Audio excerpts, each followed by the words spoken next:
अभी हाल ही में सुधीर चौधरी का एक वीडियो वायरल हो रहा है टमाटर वाला। हाँ, देखा आपने? हाँ। क्या कहना चाहते हैं ऐसे जब जवाब मिलते हैं वापसी? ऐसे जवाब मिलते हैं तो वैसे जो सुधीर चौधरी को चुल्लू भर पानी में डूब के मर जाना चाहिए। अगर वो 100 करोड़ के तिहाड़ी वाला काम नहीं किए होते तो आज हम जनता का जो टमाटर महंगा पर सवाल करना चाह रहे थे वो बेधड़ा कर पाते। क्यों नहीं कर पाए? अगर गिल्टी ना होते तो वहाँ पर ये खामोश नहीं हो पाते ना उस सवाल पर। स्मृति जी को घेर लेते और घेर नहीं पाए तो इसका मतलब साफ है कि आपने जो गलती करी थी उस गलती पर आपने खामोश रहने का मतलब आपको ये मिल गया ना। नहीं घेरती क्या नौकरी बचती उनकी? फिर आ गए तुम बकचोदी करने के लिए। मैं नौकरी की बात ही नहीं कर रहा हूँ भाई। मेरा एक ही बात है कि जनता को जागरूक होना चाहिए। आज जनता जागरूक भी है, मैं खुद घूम रहा हूँ और मैं सबको बता रहा हूँ और हम जनता भी कह रहे हैं।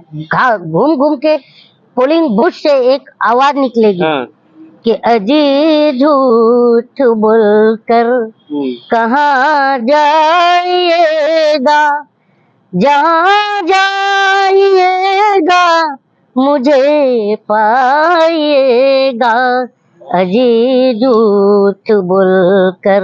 और जनता और 24 में हर पोलिंग बूथ से कह रही है कि चौराहे पर एक बार आ जाओ तो जाने अच्छे दिन हमारे ले आओ तो जाने 2 करोड़ रोजगार दिलाओ तो जाने न दंगा फसाद कराओ तो जाने अजी लाख जुमलों में छुप जाएगा, अग्निवीर बनाकर न बच पाएगा, अजी झूठ बोलकर कहाँ जाइएगा। तो हम जनता जो है ना अब बैठ गए हैं। जिस सोशल मीडिया की सीढ़ी पर 14 में वो सोशल मीडिया की सीढ़ी चढ़ के चढ़े थे ना, उस सोशल मीडिया की सीढ़ियों पर हम जनता बैठ गए हैं अपने जूतों में तेल लगा करके। पर आप ये क्योंकि ये जो जूता है हमारा वोट है और इस जूते में तेल चुनाव आयोग लगाता है जो काला स्याही लोकतंत्र का होता है, वही हम लेकर बैठे हैं। हमारे पास वही जनता के पास एक वोट का ही अधिकार है। उस अधिकार का इस्तेमाल सही जगह करेंगे और इस झोला छाप प्रधानमंत्री को झोला पकड़ा देंगे। पर कलीम जी अभी बात हम प्रधानमंत्री के कार्यकाल पर भी आएंगे। बात हम सुधीर चौधरी पे कर रहे थे। आप जो स्मृति ईरानी ने उन्हें जवाब दिया है, जो जवाब दिया है, आप सही मानते हैं उस जवाब को?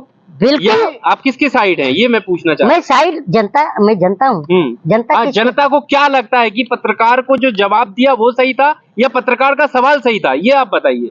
बिक रहा कलम और अखबार क्यों, अपनी ही किसी खता से पूछ लो, मार्केट पड़ी हुई है शांत क्यों, वोट देने की खता से पूछ लो।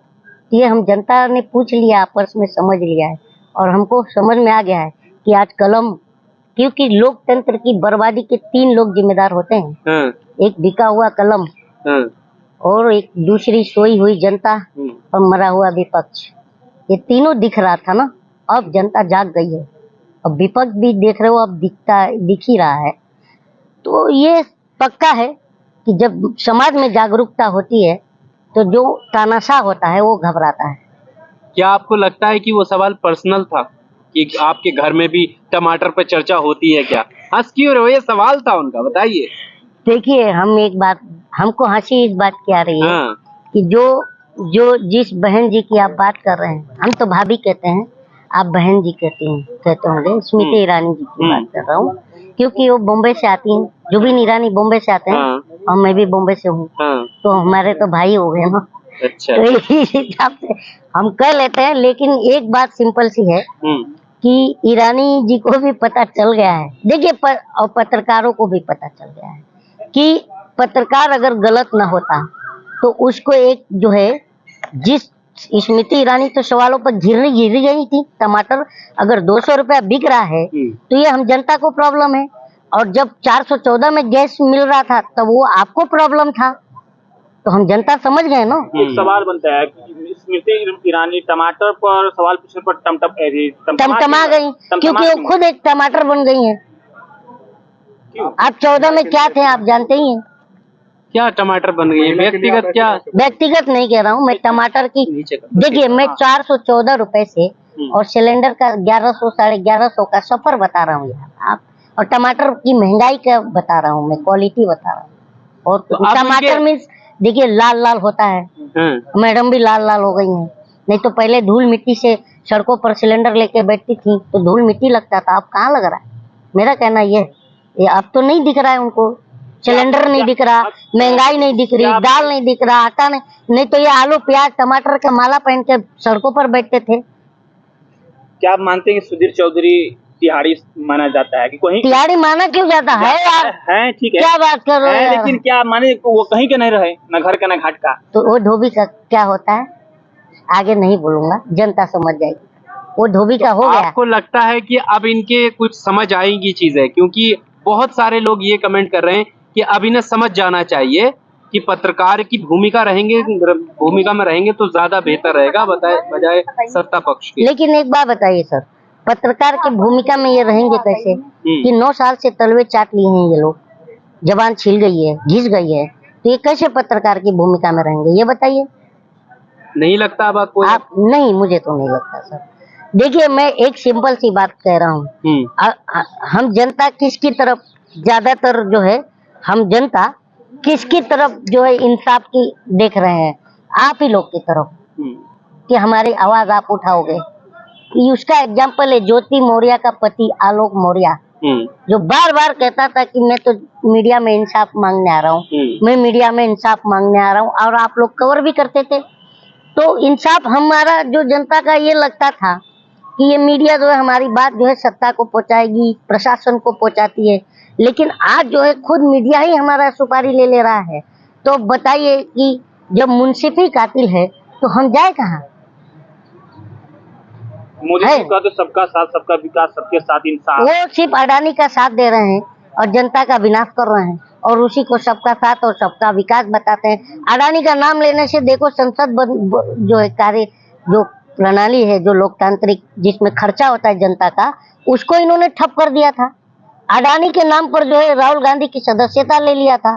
और ये बताइए कि यही जो रमाशंकर कठारिया है ना, जिनका अभी 2 साल का सजा हुआ है, आप पत्रकार बंधु अभी जो है बात को छुपा रहे हैं, अभी तक बताइए उनकी सदस्यता गई कि नहीं? मैं आप लोग से सवाल कर रहा हूँ, गई क्या? क्यों नहीं गई? 2 साल की सजा उसको भी हुई है ना, जानी चाहिए कि नहीं? तो ये इंसाफ हमारे देश में 2 तरह का है, समझे क्या नहीं? जो मोदी जी कहते हैं भाइयों बहनों मैं किसी को नहीं छोड़ूंगा, और सबको पकड़ छोड़ूंगा, मतलब ये है कि बीजेपी में ले आऊंगा पकड़ के, किसी को नहीं छोड़ूंगा। अभी देखिए शरद पवार को भी ले आने की कोशिश हो रही है, उनकी करीबियों पर ईडी की कार्रवाई चल रही है, होनी चाहिए। तो कहीं ना कहीं तो अब मुझे भी लग रहा है कि बार बार शरद पवार कभी इधर कभी उधर कभी मंच पर जा रहे हैं, क्या बात है? अब जनता भी हम पूछेंगे, पूछना तो हमारा राइट है। अमेठी के सवाल पर स्मृति ईरानी ने कहा है कि एक तरफ जो है वो युवराज खड़ा है, दूसरी तरफ अमेठी की जनता खड़ी होगी, यानी उन्होंने अपने आप को कह दिया है कि जनता चुनेगी, अब किसे चुनेगी। ये आप जिनकी बात कर रहे हैं उनका जो है नारा लग रहा है स्मृति ईरानी मुर्दाबाद। कहाँ नारा लगा? अमेठी के अंदर कहाँ नारा लगा? देखिए यूट्यूब में बहुत मिलेंगे, ठीक है, और जनता भी देख लीजिएगा आप लोग, यूट्यूब में जाके नारा लग रहा है। और अमेठी की जनता खुद इनको ढूंढ रही है कि 13 रुपए किलो चीनी देने वाली थी, चीनी क्या हुआ? आप बताइए 13 रुपए चीनी का वादा था कि नहीं अमेठी में? हाँ जी, तो अभी मिल रहा है कि नहीं? नहीं मिल रहा। तो ये तो जनता पूछेगी ना उनसे। सर वो तो संसद भवन में कहती हैं कि फ्लाइंग किस किया गया मेरे साथ, फ्लाइंग किस? अरे यार वो ये दिखाना चाहती हैं कि 142 करोड़ 87 लाख में एक वही अबला नारी हैं जिनको फ्लाइंग किस के माध्यम से उनकी इज्जत लूट गई, ये दिखाना चाह रही हैं, यही बताना चाह रही है ना। ये बताइए मणिपुर के अंदर जो औरतों का जो निर्वस्त्र करके न्यूड परेड कराया गया था, उस पर एक लफ्ज नहीं बोल रही है। ये फ्लाइंग किस पर बार बार बोल रही हैं, फ्लाइंग किस अरे तुमको इस बार ऐसा फ्लाइंग किस देंगे हम जनता कि तुम कहीं नजर नहीं आओगे, तुम्हारी सीटें नहीं दिखेंगी। इतना हम फ्लाइंग किस लेके बैठे हैं जनता, और जगह जगह से हर पोलिंग बूथ से फ्लाइंग किस मिलेगा इनको। इतना हम प्यार कर रहे हैं। जनता ही चुन के भेजती है, तो हम इसीलिए राहुल गांधी। तो हम भी फ्लाइंग किस करेंगे ना सबको, किसको फ्लाइंग किस करेंगे? जिन्होंने फ्लाइंग किस का रायता फैलाया है, हम भी करेंगे फ्लाइंग किस। हम जनता है, हम ही तो नेता को मोहब्बत में फ्लाइंग किस करते हैं ना। ऐसा तो कहीं नहीं है ना कि राहुल गांधी हर जगह मोहब्बत की दुकान खोल रहते हैं, इसलिए आरोप लग गया कि फ्लाइंग किस। अब ऐसी बात कर रहे हैं तो मैं एक बात बता रहा हूँ। देखिए मनोज तिवारी को जानते हैं, उन्होंने कहा था सारा विपक्ष नामर्द है, कहा था कि नहीं? तो शायद राहुल जी ने सीरियस ले लिया हो और स्मृति जी को किस कर दिया हो, और स्मृति जी सदन में लगी हो ऐसा नागिन डांस करने कि मैं तेरी दुश्मन, दुश्मन तू मेरा, मैं नागन तू सपेरा। ये चल रहा होगा शायद, नहीं तो मैं तो ये नहीं मानता हूँ कि फ्लाइंग किस देश का मुद्दा है। मुद्दा तो हमारा युवाओं का रोजगार है, बढ़ती महंगाई है, महिलाओं पर हो रहा